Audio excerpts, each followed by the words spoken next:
Ladies and gentlemen, thanks for having us here today. I'm Ben Kinney. I got my friends Vija Williams on the call, and my longtime partner in crime, Bob Stewart. Bob's kind of sitting in the background today, answering questions in chat and helping everybody out and chiming in if he has anything. And Vija and I, we're going to be having our second kind of intimate discussion about leadership. And Vija, let's start off with you. What do you want to go with today? Well, I mean, we've been talking a lot about the leadership triangle. Is there a way we can pull that up, Ben? The leadership triangle is really the foundation, I would say, of certainly how you and I view leadership. You created it, so it's certainly the foundation of how you do it. And then it's turned into an organizational foundation. So one of the things that you and I decided we would do is we would work our way up the leadership triangle this year. So this is a leadership triangle that you created that many of us have adopted, and certainly in our organization we've adopted it. And the foundation of this is leading ourselves. And so, as we discussed at the last webinar, the larger the foundation, the bigger, right, the pyramid can go. So it starts with leading ourselves because we have to lead ourselves before we can lead others. And then we move into leading others. Then we go into growing leaders. And then we go into attracting leaders, right? And you have a magnet on here. So what you and I discussed is that we would kind of break the year roughly into 4 categories. And the first category would be self-leadership. Then we'd do leading others, and then growing leaders and attracting leaders. And so today, I'd like to focus on self-leadership like you and I discussed, and really, really dive into some of the stuff that we talked about last time and kind of go a little bit deeper with them.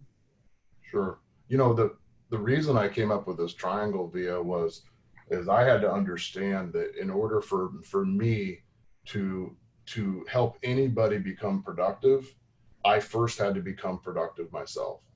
In order for me to help anybody with their money, I had to first figure out how can I manage my own money. In order for me to become great and for other people to become, I had to first do that. In order for me to talk to other people about their energy or any of those other things, it starts with me.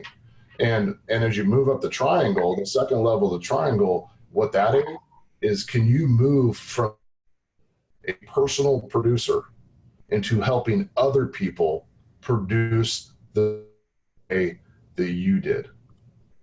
The second level of the triangle, leading others, is leading others to do what you've done the same way you've done it to get the same results you have. Yeah. And if we're successful at that, Vija, we move up the triangle, and we hope that we can take a step away from aspects of our business. We can get that time back to build the business. And the only way you do that is you replace yourself, and you can go hire somebody fancy or somebody with a lot of experience. But I've always preferred promotion over placement. I know Bob and Vija for 10 years. I know what that relationship's like. I know how we communicate. I know I pros and the cons. They know the pros and cons working with me. I have a lot of faith when I put somebody like you two in charge of something, that it's going to get done, and it's going to get done in the way that I would want it done, and in the vision of we all agree to. And a lot of times people, they walk around and they say, I just can't find any talent. And that just isn't the case, Vija. What they do is they look around your organization and they say, I don't see any talent. So then what they do is they don't join it, right? Right. And we all want to get to the point where the most productive people in the world are raising their hand and saying, hey, I want to get on their bus. But that's only going to happen when those people look around and they see people that are already there, or either on track or doing what they want to do. We always try to skip to the top of the triangle, but as you said, Vija, the height of the pyramid is determined by the size of its base. So before we jump right into all these other leadership aspects, let's start with leading ourselves. And you and I talked about this idea of there's these ceilings that are created that stop us from becoming the best leader, the best business owner, and the best person possible. Yeah. And I mean, I think when we talk about self-leadership, we're really talking about, what's holding us back, right? and we're facing those head on. The book we read was Leadership and Self-Deception, and we're trying not to be self-deceived, right? We're trying to look at our ceilings head on and tackle them. So, we went through this last week, and I know that in your mind, it's typically, these are the four basic, most common things that are holding us back. Is that right? Yeah. We have this super elite group of people that we coach and mentor called Masterclass, and they get to spend whole days in a year locked in a room for 10 to 12 hours working on themselves and their business and so on. And what's funny, Via, is they all showed up on day one and they thought we were going to jump into real estate or certain things. But for the first 4 days together, we worked on their personal finances. We worked on their business finances. We worked on their personal self-view. We worked on all these things about self and nothing about anything else, because I knew that if we jumped too far in, they were going to drown or they were not going to get started. One of the gifts that we have in our organization is we simplify things so much that people can take action. Mm-hmm. Everything is a drawing. Everything can be done with a Sharpie. Everything is in a list of 3 or 4. Like, everything is so simple that we can take action. So I came up with this list of things that I found by coaching, just tons and tons of people and mentoring and helping our employees that hold us back from being our best person. Number one is our ability to manage ourselves. And when we can't manage ourselves, we never get the opportunity to manage others.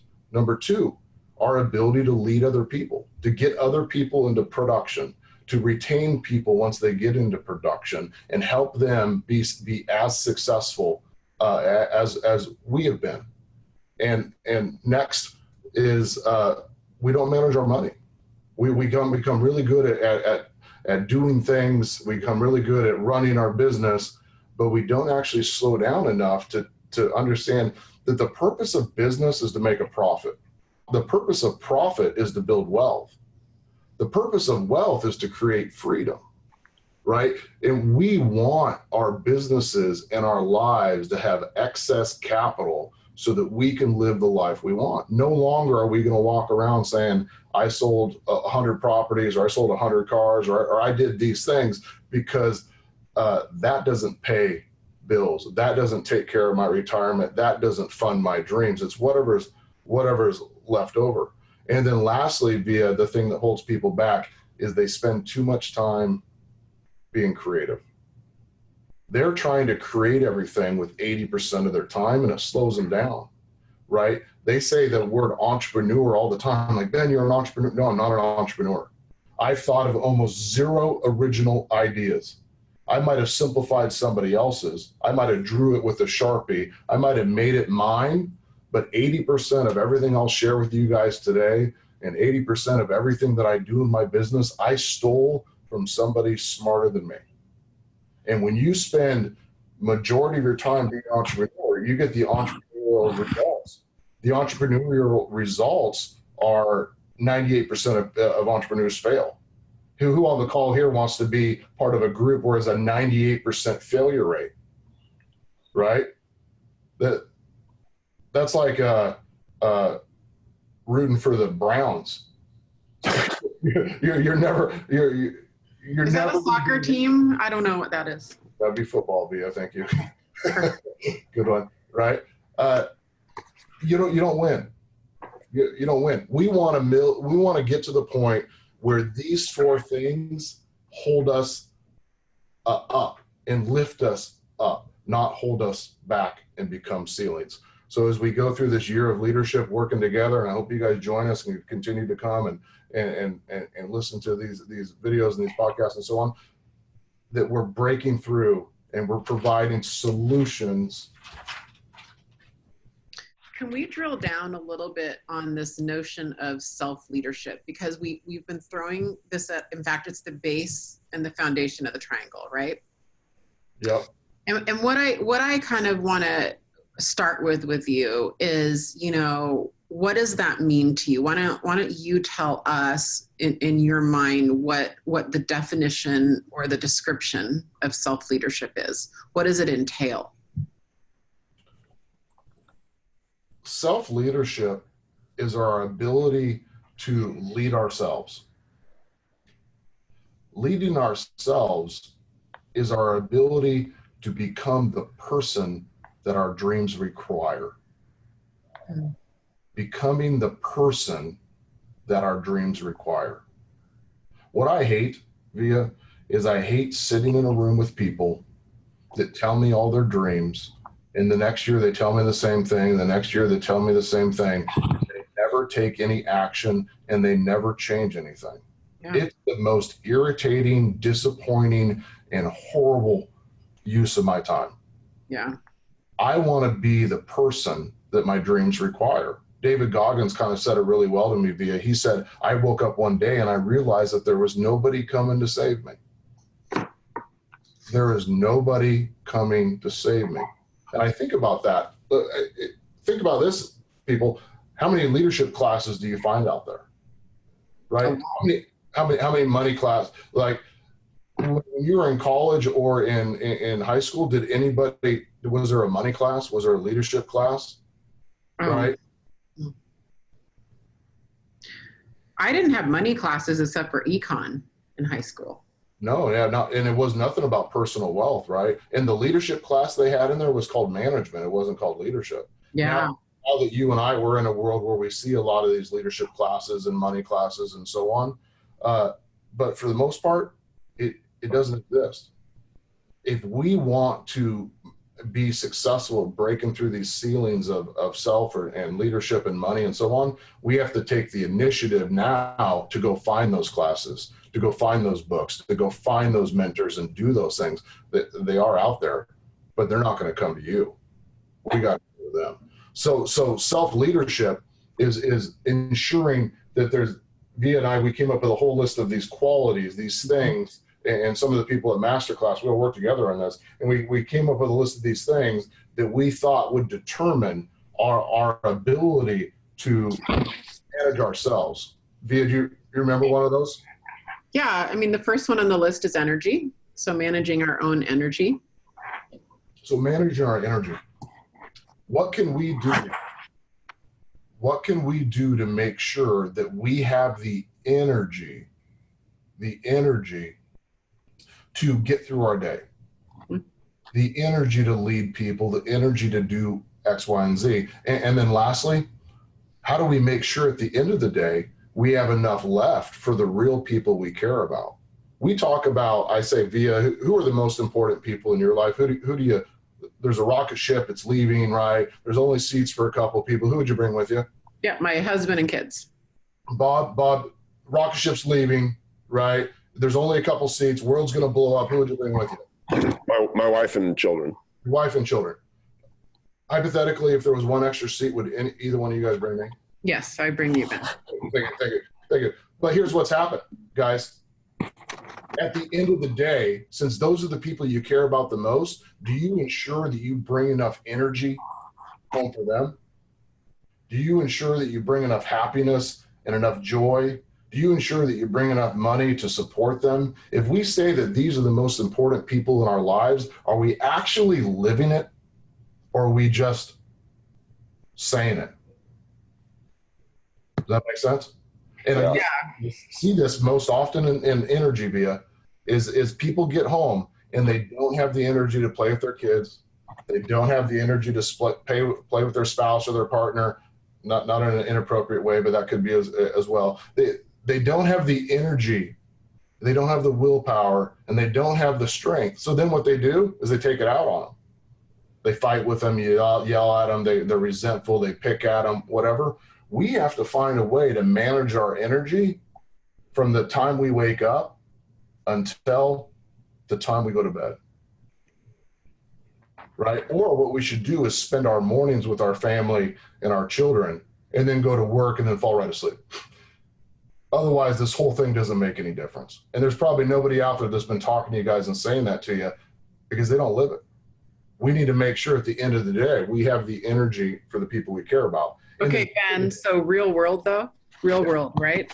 Like just going there, because that's what you and I decided to do on this webinar, right?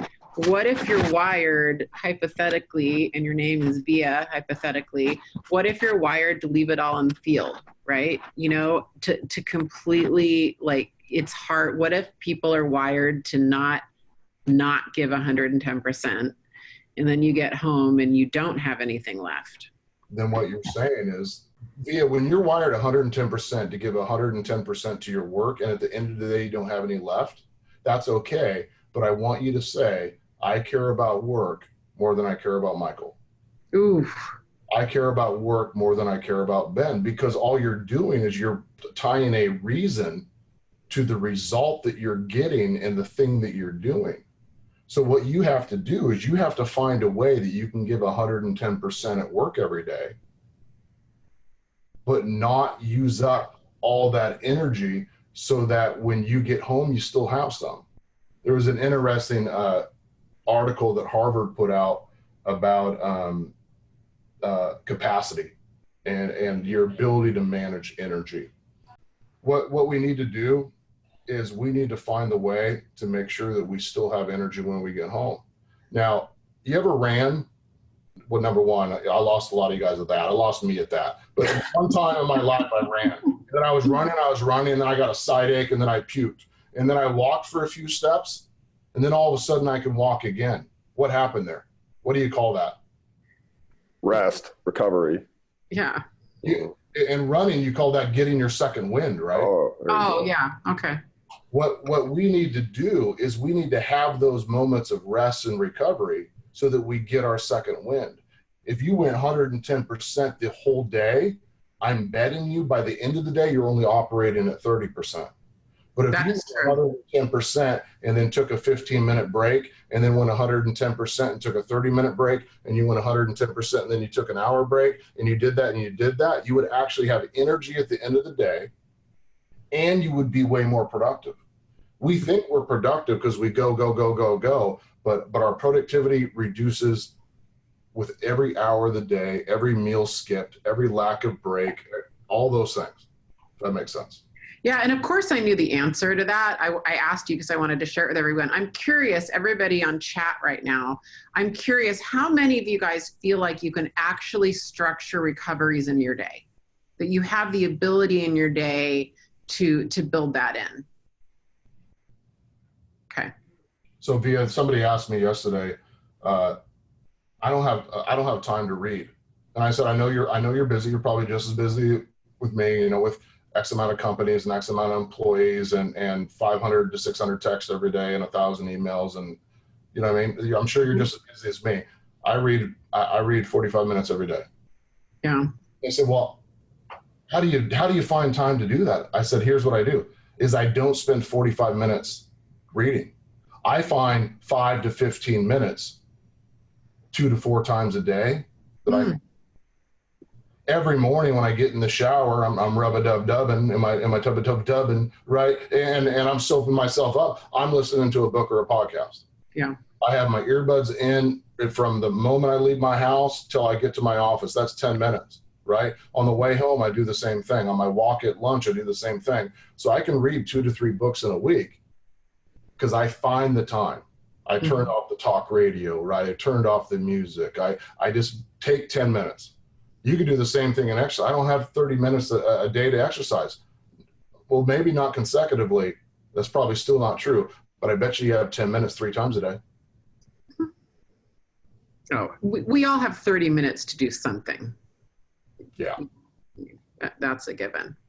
Okay. So when we talk about leading ourselves, you know, Ben, we talk about managing our energy, which is that topic alone is a really great topic. What else on the list jumps out at you as something that's common that people bring up to you? I mean, I could go down the list right now, and you coach, you know, hundreds of people. Because energy's got to be up there, right? What's another item on those? We've got vision, priority, results, accountability, knowledge, EQ, humility, awareness, right? What comes up the most for you? The next one I'd probably choose is a clear sense of priority and time management. And Chris Suarez does a great guy from Portland. He does a cool exercise where he talks about, hey, we tracked all the time that we spent in a week. We had 5 minutes for email, we did a 10-minute call, and we did 30 minutes of this, and 5 minutes and 6 minutes and 3 minutes and 30 minutes, an hour, and all those different types of things, right? And we went and we did all those things, and we're unproductive. We were busy, but we weren't productive. So what we did is we went back and said, of all those things that are actually necessary, let's do them all at once. And he called it batching. So that he did all of the calls during this time, and all the emails during this time, and all the this during that, and this during that. And at the end of the week, what happened was they had 50% of their time back. Think about cooking, Via. I saw you make a cake not too long ago. I was part of the live play-by-play cake master at Via's house. You ordered the supplies, you cooked and decorated it, and then what did you have to do at the end? Eat it? Yes. And clean up. Oh, clean up. Sorry. Yeah. Yeah. If I said, hey, Via, make 2 cakes, one today and one tomorrow, would you have to clean up both days? Yeah. Yeah. But if you make both cakes at the same time, you wouldn't have the cleanup. Your prep and ordering would be cut in half because you're doing the same thing for each one, right? Yeah. What we do in life is we add all the prep and all the cleanup to every activity we do, so everything takes 3 to 4 times as long as it should. What you got to do is you got to batch everything together, do better time management, remove the distractions, and aggregate the cleanup and the prep. And you'll wake up at the end of the day, you got 50% of your week back, and you're doing the same amount of things. I love that concept of batching and going back to priorities. For me, living my life and using priorities as a triage has been a game changer. It's been a huge impact on my life, and actually watching you in action has been really great, because you say no to more than you say yes to, right? You have a very, very clear sense of your priorities, and so do I now. So I think you should talk about that. I think you've done a really amazing job, not just doing it in your own life, but teaching it and creating systems around it. One of the systems that we do in our office is we all either share our weekly priorities via 411 or via a priority form every week.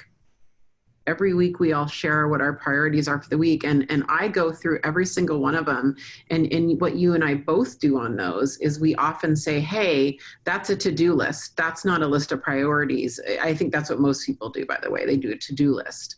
And you and I go through and kind of prod the other. You certainly prod me on, hey, your number one thing that you're accountable to is not on the top of the list. Change it, send it back. Yep. I just think you do a great job with that. Let's talk about it. Mm-hmm.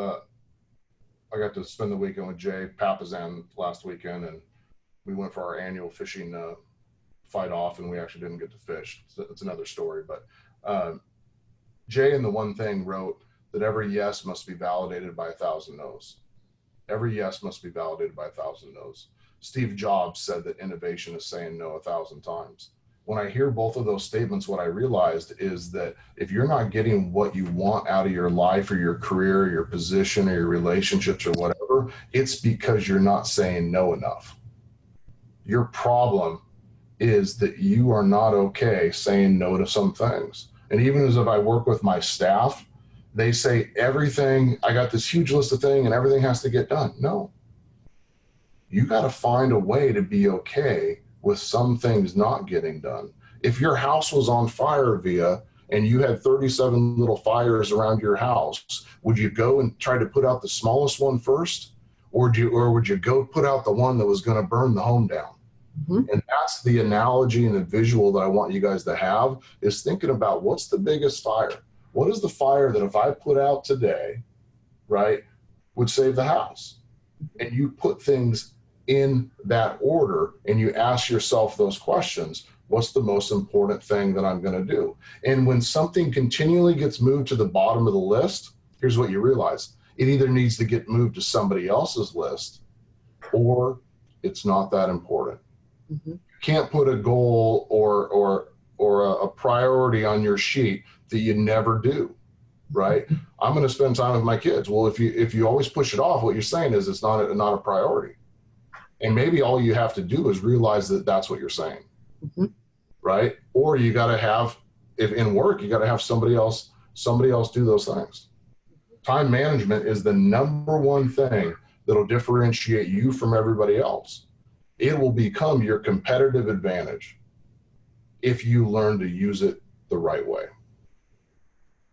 And learning to use it the right way. And, because I get asked about time management all the time. So do you guys. At any time we teach and train, it's one of the couched in about 4 or 5 different ways of wording the question. People ask us about time management. And I used to answer with all these different, Franklin Covey hacks and tools, right? Now how I answer is I start talking about priorities. Because time management really starts with a sense of priority. Then you can get into the hacks. One of them for me, and it actually came from, I don't know if you know this or not, but it came from you challenging me. I was sending you my priority list every week, and you said, well, your number one, this was months ago, you're like, your number one goal is leadership recruiting. It's like 7th on the list. Why isn't that your top 3 things if that's your number one priority? And I was like, oh, wow, I think I'm letting the day-to-day busyness get in the way. So I decided this is nothing new, but I decided to break my world down in buckets, which I do that. That comes naturally to me. I always do things in buckets. And I thought, well, I'm going to color code my calendar, right? Sometimes I don't do it in real time. I'll go back and change it. And the color that was yellow was coaching, coaching team leaders, coaching agents and everything. And my calendar was yellow. It was all yellow, and light green and dark green are my 2 growth colors, and they were small. And my heart just, my stomach lurched. I just remember having this moment where I was like, oh my gosh, I will tell people my number one thing I'm accountable to is growth, agent and leadership growth. And in actuality, that's not where I'm spending my time. And I completely changed that. Now I judge myself by how green my calendar is. It's really good exercise. The other thing that I value a lot on my calendar via is open space. So what I did is I said, I'm going to take appointments between 10 and 2. And every once in a while I'll make an exception to that. But in general, I do not take appointments outside of 10 and 2. Well, I love lunch. So from 12 to 1, they're not available for an appointment unless somebody wants to go eat lunch with me. So really I have 3 hours a day that I can do appointments. I don't allow anything else to go in there because those other parts of the day, I have to work on priorities or work on the business. When you're in appointments all day, what you're basically doing is you're working on other people's priorities, not yours. And you need to make sure that you carve time out so that you can work on your one thing.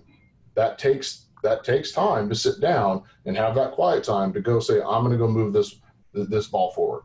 And you ask yourself the question, we'll steal it from Jay today. What's the one thing that if I focused on would make everything else in my finances better? What's the one thing today that if I focused on would make everything else in my business better? What's the one thing in my health? What's the one thing in my relationships? You ask that question. And then you look through that list and you say, are the things on the list going to move the ball or not? And if they're not, get rid of them. Mm-hmm. Yeah. Absolutely. And I want to go on our list. And I also just want to ask everybody a question as well. And that is, do you guys ever feel guilty if you have 15-minute break in between appointments? Do you guys ever feel guilty kind of sitting at your computer thinking?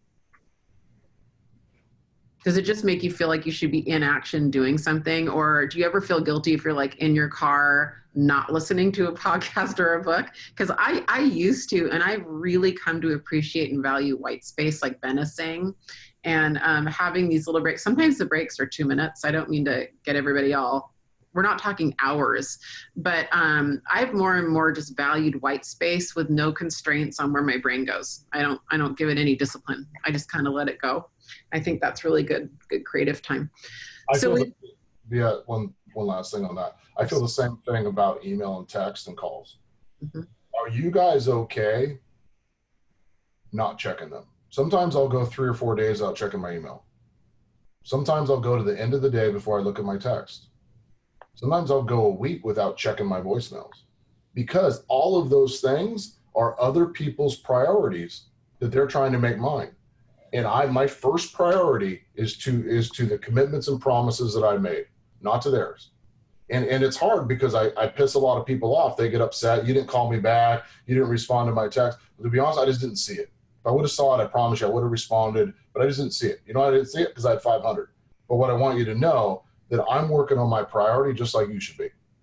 And as soon as I can, I'll respond or ping me again. I have to be okay with the fact that some people are going to get told no today in order for the right things to get said yes. Mm-hmm. If anyone's taking notes, that's great. That's really great. I haven't read it yet, but there's a book, I think, and it's called The Courage to be Disliked. Is that the name of it? Yeah. And I, without reading the book, my hunch is that lesson's in there. Yeah. So we've got energy, Ben, and we've got priorities. Let's choose one more thing. What's another, vision, results, accountability, knowledge, EQ, humility, awareness, self-awareness. What comes up the most in your coaching? I would say a few things. I know you said one, but that's okay. I probably have to give you one or two. One would be awareness.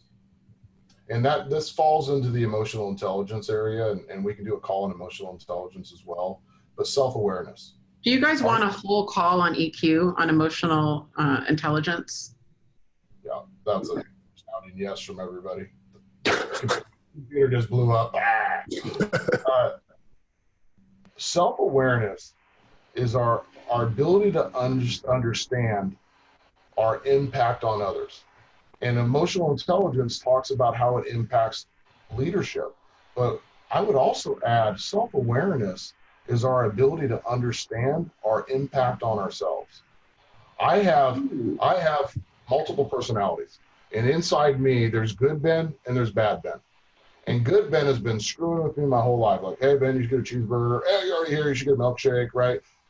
That's bad Ben, actually. Good Ben says, hey, you should go work out. And inside, there are these two people talking to me all the time, good Ben and bad Ben. And I had to realize by reading lots of books and studying that those voices are not me. I'm the one that hears those voices. So what I started doing when I get into those situations, I talk to myself instead of them talking to me.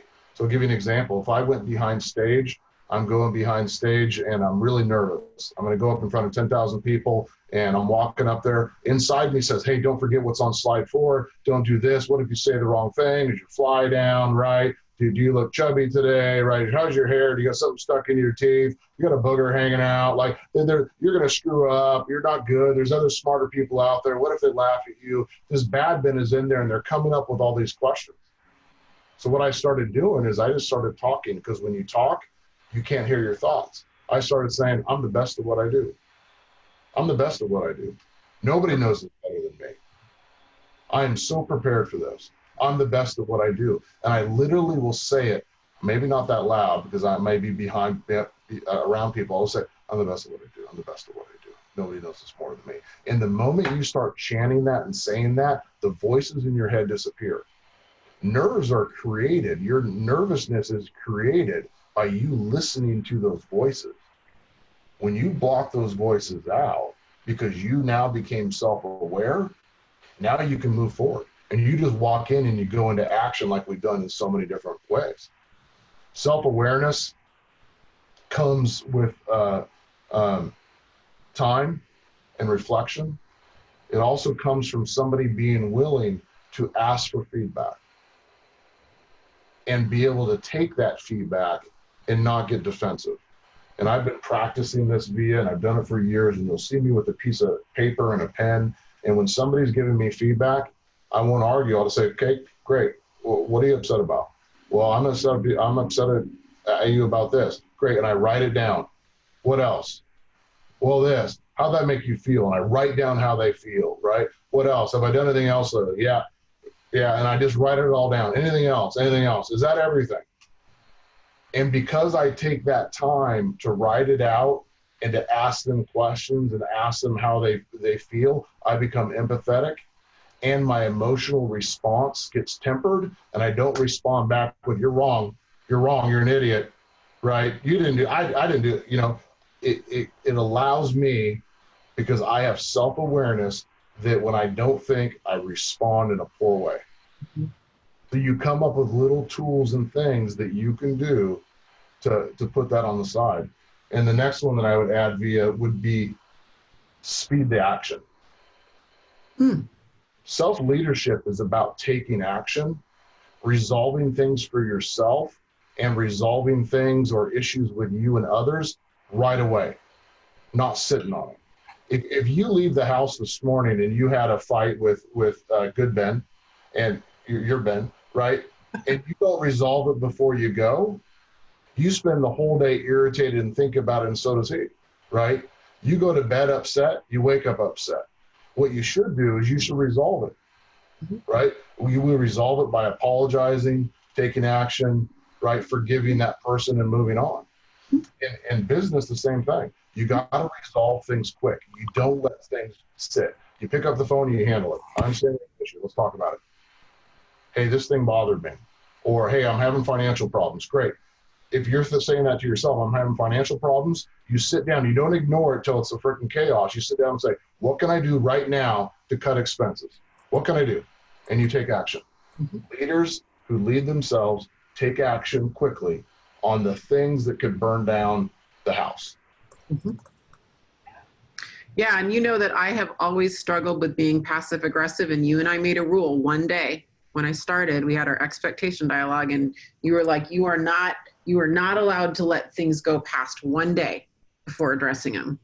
Which, does anyone here relate to being a little passive aggressive, or is it just me?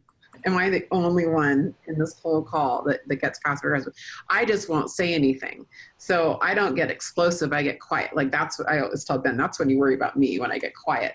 And so it has been a huge growth for me to set my ego and my pride aside and have to come to you and anybody else when, you know, when I have an issue. And I'm getting more used to it now. I was sharing it with someone that I'm much more used to it, but it happened the other day. I snapped at you, didn't I? I snapped at you on text. Yeah, and what I send you back? A smiley face. Yeah, you sent me a smiley face, and then the closest thing that you would say to F you, which is good night. Yeah, smiley face and a good night. And a good night. And I went and did my thing, and I still had a pit in my stomach. And I think, about an hour later, I said, I apologize. Shouldn't have snapped at you. My bad. I'm sorry. But it felt better. It did feel better. But I know you good enough to know that anything you said that might offend me, you don't mean, or you didn't mean it hurtful. No. Or I was okay waiting that one out. Yeah. Right? Yeah. Totally. And awareness is that ability to know, should I respond or should I not respond? Yeah, that's a good point. That's a good awareness. That's a really good example of that, actually, because I snapped at you and I misread something, and I was, a little tired and stressed. And I think that's a good example of that. Another thing is that Via and I, we talk a lot about how we have PTSD. We have post-traumatic syndrome and all things business. And sometimes when somebody's calling or emailing, we're like, oh my gosh, it's going to be a problem. I have the same issue with Via. She says, hey, there's this thing I want to talk to you about. I'm upset about it, but we can talk later. And I say, no, that's bullshit. You can't tell me that there's something wrong and then allow me to worry about that for the next day. Or I don't do it anymore. Yeah. Yeah. We need to resolve it right now. Right? If you want it's not fair. Tell me about it. Right? So I jump in there because I'm aware of my own PTSD in this situation, how it's going to stress me out. And I'm not going to allow you to steal that time from me tonight or tomorrow and worrying about something that we could have resolved today just because you don't want to talk about it. You know what I mean? Yeah, you called me out really early because you were like, it is not fair that you have PTSD about that and you're doing it back to me. That's patently unfair. You called me back really early, and I remember going, oh, he's so right. And I was really ticked at the time. But I set my ego and my pride aside. I have a little mantra, a big mantra, which is that I'm completely committed to the process, right? And if I'm committed to the process of not being passive aggressive and of you know, hitting everything in as real time as is realistic and possible, then I have to, you know, commit to that process. So I have stopped doing that. I don't do that anymore. Maybe I slip every once in a while, but in general, I don't do that anymore. But in leadership and in self-leadership, you'll find that I'll call it out immediately. I won't wait. I'll just say, hey, we need to work through this. Yeah. And in the spirit of self-leadership, you know, you allow yourself to be called out on that too. Now, more now, I would say more now than before. So it's good. That's a good story on that. Anything else, Ben, on this list before we, I think we had a couple questions. We were going to have a couple people come on. We'll bring a couple people on. The last two I'd add would be in self-leadership, you're accountable to your own results, and you understand that leaders get results. If you're not getting results, you're not being a leader, right? And leaders are accountable. They're accountable to themselves and to what they say they're going to do. You can never expect somebody else to be accountable if you're not accountable yourself. And I think a lot about that. How am I endorsing behaviors to my people with my own actions? How am I saying that it's okay to not get results, or it's okay to not be accountable, or it's okay to be late, or whatever those things might be? It's okay to not be prepared. It's whatever those things might be. How am I doing that? Because once you master self-leadership and you move into a world where it's not just about you and you're leading others, you're growing leaders, you're attracting leaders, you ask yourself this simple question every day: what value am I going to bring to people today? What value am I going to bring to people today? And that value in the beginning is simply the examples, models, systems of your own self-leadership. You are teaching people to be like you, to whatever positive or negative outcome that might become. I'm going to replay this and take notes on that. That's really, really good. That's really good, Ben. I mean, you know, I think about, I mean, it's the purpose-driven life. It's like literally living a life where your audio and your visual, you know, video match, right? This is a stupid example, and people are going to laugh who know me really well. But I used to read my kids The 5 Habits of Happy Kids, which is a derivative of Covey's 5 Habits of, what is it? I only know the kid version, 5 Habits of Healthy People. Highly successful people. Highly successful people. And one of them in the kid book, because that's the only one I know, is work first, then play, right? Yeah. And so I started this habit forever ago where I would back into parking spaces so that when we got out of wherever we were going, it was easier to pull out, right? But it's hard. It's harder to back in. And it was really hard before these little cameras existed, right? And so every time I did it, I would tell the kids, why is mommy backing into the parking space? Mom, because you want to work first, then play. And I'm like, yeah, because we want to do the hard work first, you guys. And then when we come back, it's easy, right? And to this day, I mean, as you know, it's been a decade or more, I still back into parking spaces. And every time I do it, I think about the underlying principle every time about it. So if you're in a parking lot and you see all the cars faced in and one faced out, it's probably mine. But, you know, but that's, you know, that's me in a stupid, silly example, you know, living a principle. And now that you're saying this and telling the story to us, I think that's part of what makes you exceptional, is that behind the curtain, when I, you know, am with you and working with you, I can assure everybody, Ben really does live this stuff. He's not perfect, but he actually, his actions actually match what he's telling you now, right? Certainly his intent is there 90% of the time. Bob, wouldn't you agree? What I would agree on is that the other people that park backwards are bank robbers. You're not a bank robber, are you? A quick getaway? No. I don't know. It sounds kind of fun. I do agree with you. Can I ask a couple questions? You guys are you're going to find somebody to bring on, right? While we're finding that person, can I throw a question that somebody asked earlier out? Yep. Sure. Fire away. So, how do you know the difference between your priority list and your to-do list? Like, do we just have a priority list and never a to-do list, or like, just dig in on that for a second, Ben? Here would be one answer, would be put them in order. If you simply put them in order, what you'd realize is the ones on top are the priorities and the ones at the bottom are not. I asked somebody the other day, I said, hey, I know you want to hire this new admin, this person, do me a favor. Write down the 20 things that you want them to do on a piece of paper. Put them in the order of 1 to 20.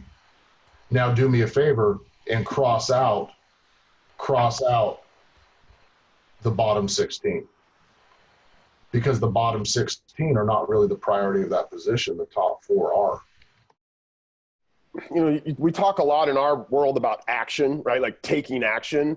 And the kind of overarching question here is, like, when you set out to do something, how much planning, or how do you think about like planning? When do you decide you're going to start taking action? Are we talking like day one? If we think up something we want to do, like we're starting action on that right away? Or like the question is like, how much do I plan, design, learn before I just get in and start taking action?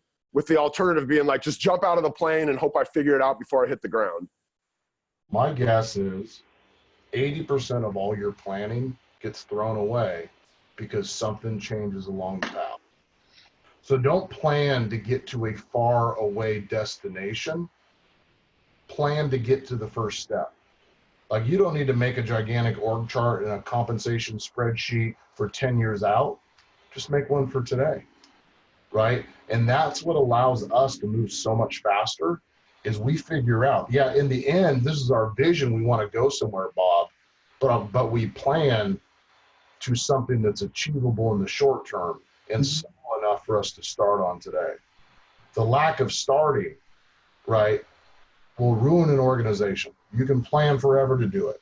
So you got to just find a way to simplify it, because otherwise it's going to change and all that time was wasted anyway. Yeah, and I would add, Bob, I'm a little more, I just have a simple hack for that. And that is that, I'm pretty structured and I know what I'm accountable to, first of all. I'm very clear about what I'm being measured by and what I'm accountable, both to myself and to Ben and to my team. And more, by the way, I feel the burden of my team more than Ben, as much as I love Ben. But I know I'm responsible in part for their livelihoods. It's a bigger burden, you know.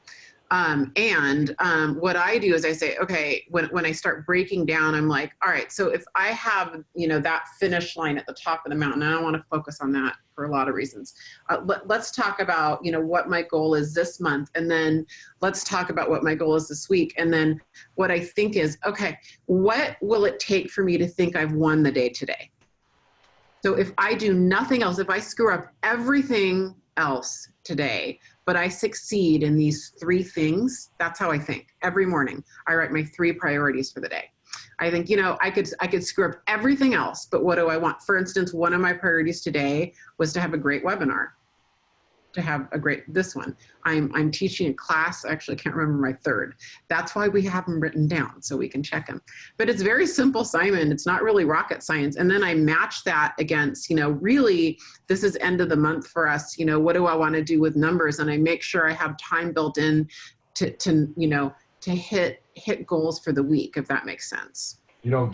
People get stuck on these issues of, I want to write a book, and they don't write a book because they don't have the book done, right? The best way to write a book is to start by writing a page. Yeah.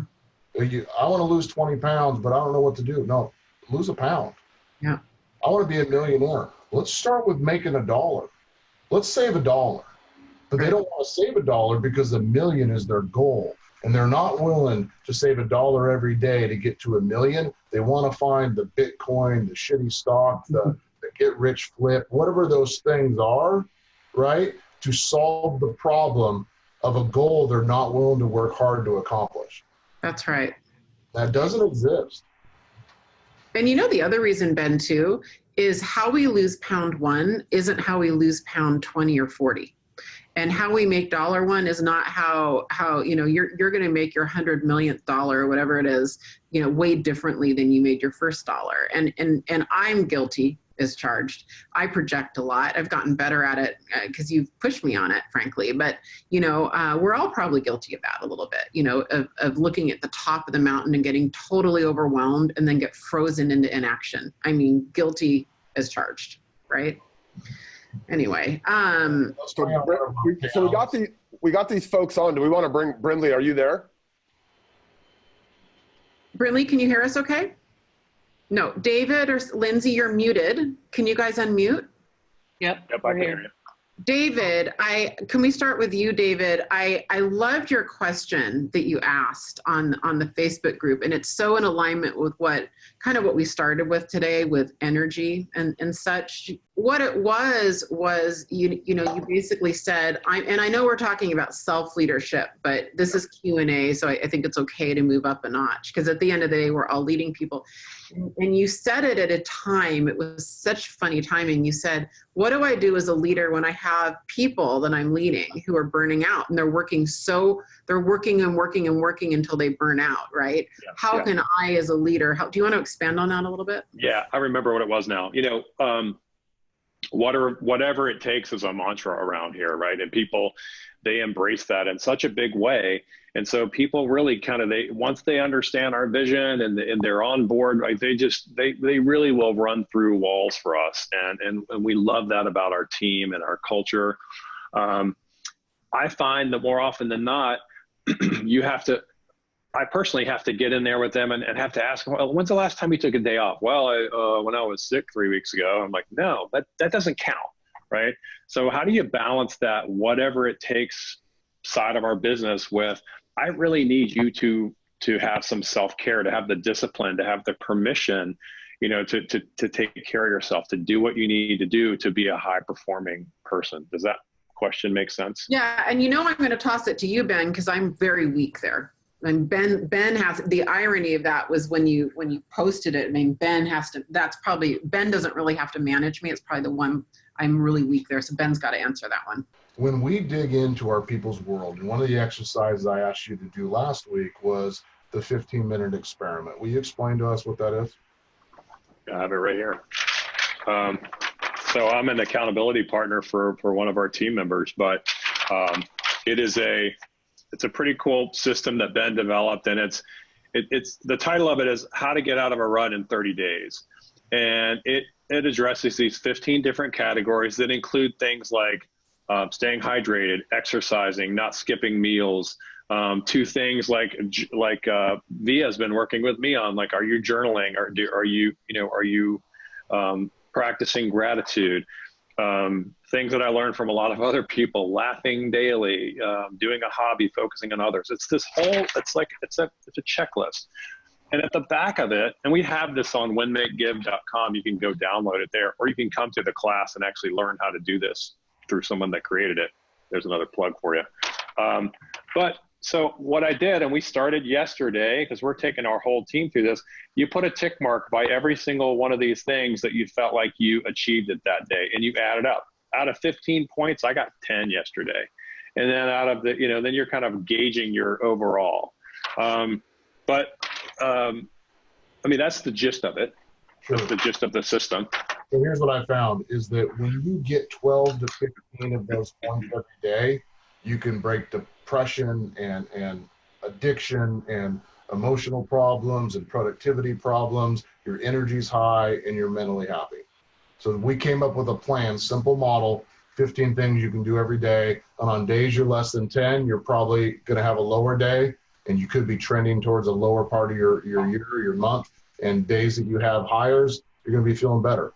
So David, go to the other experiment that we've done with our employees, the 15-minute tracking. What was that?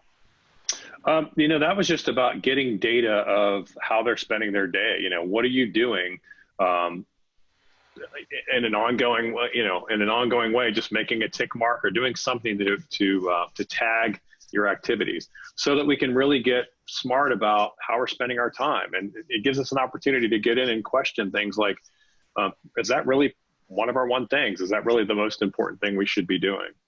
So what David asked me is, how do you move from this world where you have a whatever it takes attitude, where everybody's trying to do everything and it's causing burnout? And the question I give back to you, David, do I care that they do everything, or do I care that they get their priorities done? Because when we look at these employees that struggle and they're having burnout and issues, they're trying to make everybody happy, but I only ask them to make me and the company happy. I ask them to pick and get the priorities done, and I'm actually okay with the other 80% of things not getting done. We'll find somebody to do it. When we end up with issues is when they try to solve those problems by solving everybody in the world's problems and they burn out. And what's funny, David, that's self-inflicted. I never said they're trying to be heroes and they're not asking for help. And because of that, it causes burnout and stress and weight gain and resentment and all those things. So they need to get more clarity on their priority, get those things done, implement something like the 15-point plan to keep their energy up, and just be okay going home at the end of the day and saying, you know what, it's just real estate. It's just software. It's just whatever business we're in. It's going to be okay. It'll still be there tomorrow. So they have enough energy to bring home to the people they care about. Yeah, and I think as leaders, that's probably one of our primary functions, is to make sure that we're reminding them of that, we're giving them that permission, and we're reinforcing that part of our culture. I don't think people one of our big struggles of Ben Kinney companies is people they hear it, they don't really believe it until it shows up in their life, right? And then when you can prove it to them, then they believe it. I have another question. I don't want to monopolize. Well, we're going to go a few minutes later, everybody, because we started a few minutes late and we are recording it. That little, mock argument, which was like an amalgamation of like 10 different conversations Ben and I had, was a little bit of a joke. But can I add something before you move on that's really important, David? And it's been happening with Ben and I lately. And it's this concept of the story people tell themselves in their heads when they come to their leadership or, people around them to collaborate and to get help on things. And what Ben and I started to notice is that some of our leaders were operating from a place of wanting to handle everything on their own because they either A, didn't want to burden us, they thought we were busy or, whatever, or B, they didn't want to look weak. They didn't want to be needy. They didn't want to look like, any of that. And what Ben and I kind of had an aha, we had a really good conversation around it as leaders. I was like, oh my goodness, we have to change that story. Our people need to feel really empowered and understand that you and I prefer it. We like Ben and I are so collaborative. I think we're a little blind spotted, Ben, if we're being honest. We are so collaborative. I reach out to Ben. I wouldn't even hesitate.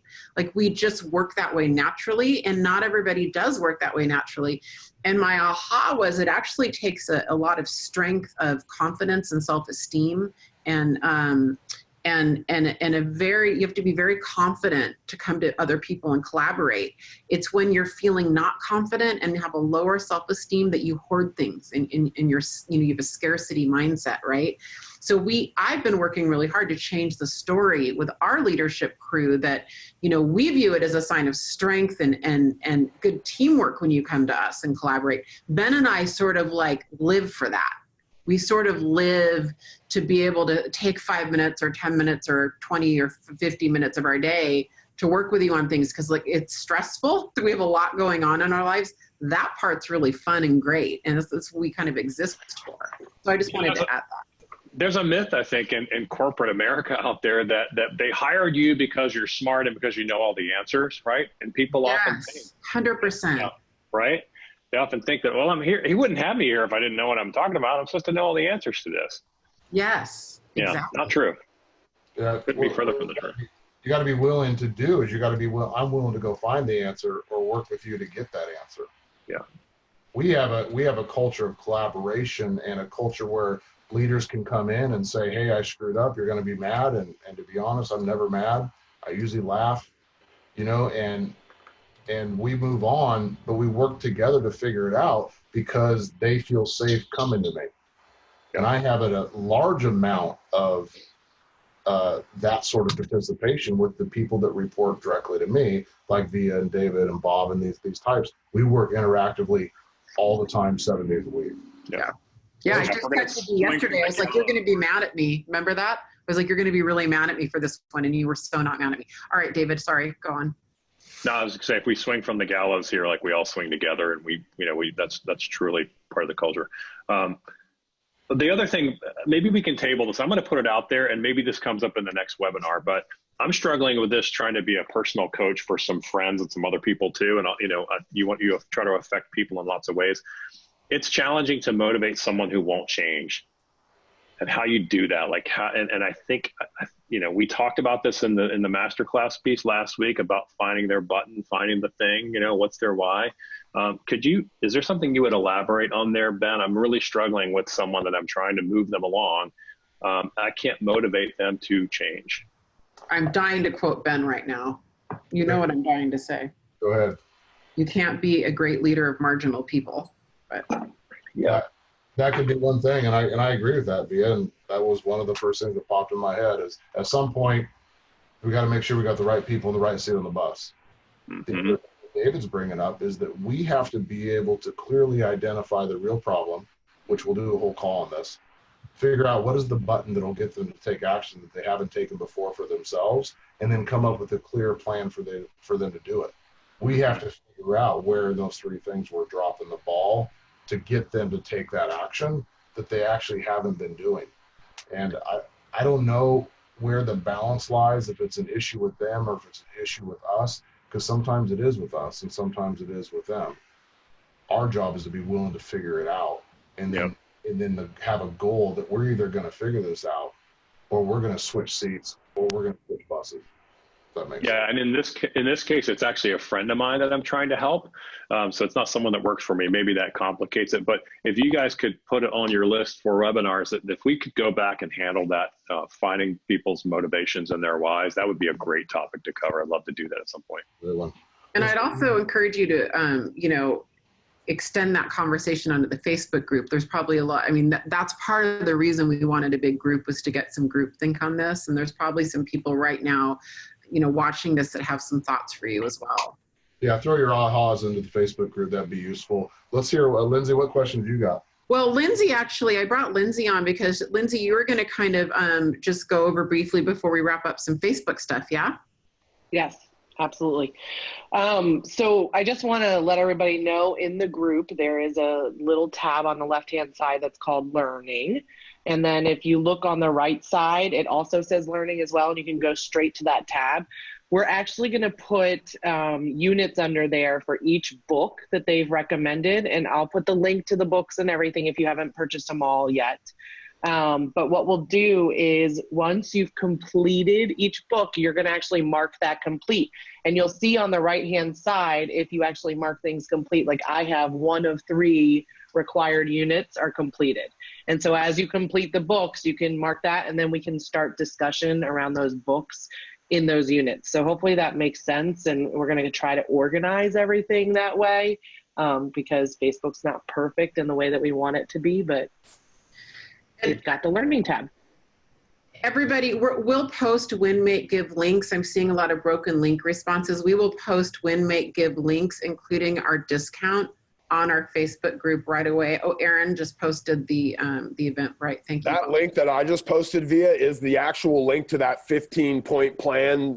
Even though winmakegive.com right now, I don't know if you guys crushed it and knocked it offline for a minute, but that's the link to the actual PDF right there. I hope so. I hope you guys literally are like, because I want to see each and every one of you.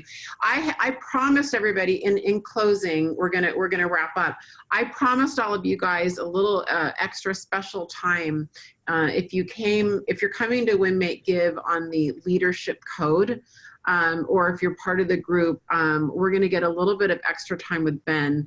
I'm going to work with Ben and Aaron and Mikey to figure out when that is going to be. But Ben is we're going to honor that for you guys.